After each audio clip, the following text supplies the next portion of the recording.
अस्सलाम वालेकुम नाज़रीन, मैं हूं कामरान ख़ान। और इस वक्त हम जिस टॉपिक पे बात कर रहे हैं वो है मुल्क में मौजूदा सूरत हाल कोरोना वायरस की, और जो कारोबार दोबारा से बहाल किए गए हैं, ट्रेन ऑपरेशन बहाल किए गए। इसमें बेसिकली इंटरनेशनल जो ट्रेंड है उसको फॉलो किया जा रहा है। बहुत अच्छे तरीके से गवर्नमेंट जो है इसको फॉलो कर रही है, और फंड्स जो हैं वो भी जारी किए जा रहे हैं। एहसास फल प्रोग्राम के तहत 1 करोड़ 20 लाख ख़ानदान जो हैं उन तक पहुँच चुके हैं। लेकिन जो ग्रोथ है इकानमी की, उस हवाले से डॉक्टर हफीज़ शेख जो हैं, जो कि वज़ीर मुशीर ख़जाना है पाकिस्तान के, उन्होंने भी ये कहा है कि अगर इंटरनेशनली ये चीज़ डाउन होती है तो हमें उसके मुतल्लिक भी सोचना पड़ेगा कि कैसे उसको करेंगे।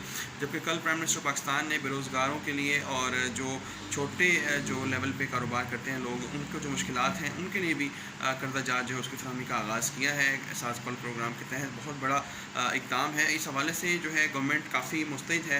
लेकिन देखना ये है कि नैब में केसेस के हवाले से शहबाज शरीफ के साथ जो रिफ्ट चल रही है, सिंध गवर्नमेंट के साथ जो रिफ्ट चल रही है, इतने अहम मौका पर ये नहीं होनी चाहिए थी।